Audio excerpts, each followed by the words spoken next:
Hey guys, Mike here.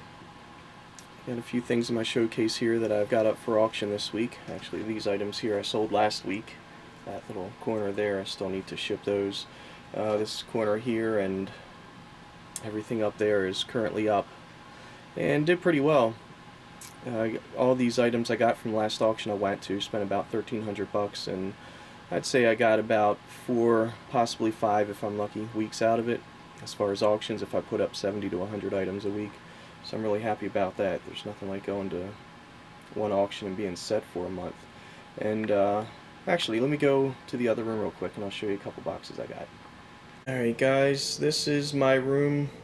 And it's just kind of embarrassing, but I think I need a bigger house. We just have stuff piled everywhere. Here's all the auction items I have, or sorry, yard sale items I have that kind of set aside, and I'll use those when I run out of the auction items.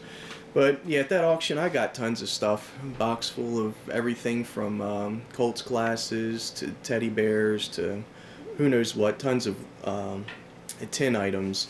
And oh, here's Russell. Hey Russ. And some decent Barbie dolls. Actually, not Barbie dolls. I forget what kind of dolls they are. Anyway, just tons of stuff. Really thrilled about that. I love going to that auction. I wound up getting a whole lot of lots of multiple items at one time. So if you strike out on one thing, chances are another thing in that lot will be all right. And Adam must be in. Hello, Adam.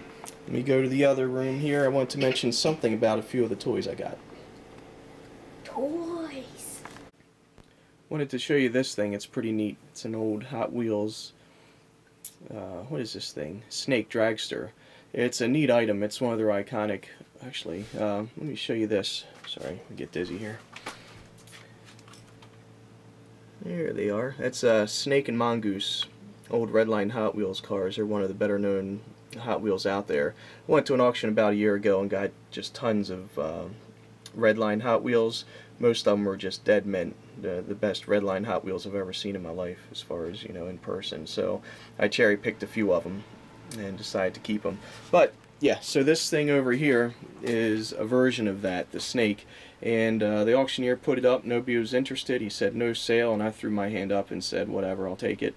So I got it for $5, and it's currently at $208. I saw one go for $500, but I'm not going to get that because this doesn't have the box, doesn't have paperwork, all that. So I imagine it'll be in the between $200 and $300 somewhere. It's pretty neat. Lights light up. It's got an internal tape reel on it, so it plays sounds of I guess the engine roaring and tires squealing, all that. It's a neat item. Apparently pretty rare too. So yeah, what I wanted to touch base on in this video before I go are toys that are made in Hong Kong and Korea. Typically I stay away from those. Historically I have, and I'm realizing now I need to take a closer look at those. I'm not saying you're going to make a killing on them, but apparently Hong Kong made and Korea made are old enough now where they're considered vintage and some people collect them. These guys here are little walking toys.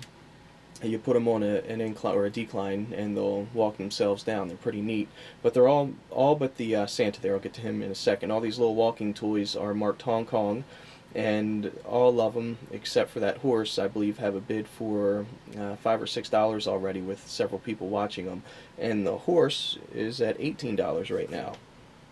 So that's pretty neat, and they're neat. You can tell they've got some age to them, but you know, you look at them and you see it marked made in Hong Kong and you're just like, oh brother, that's too bad.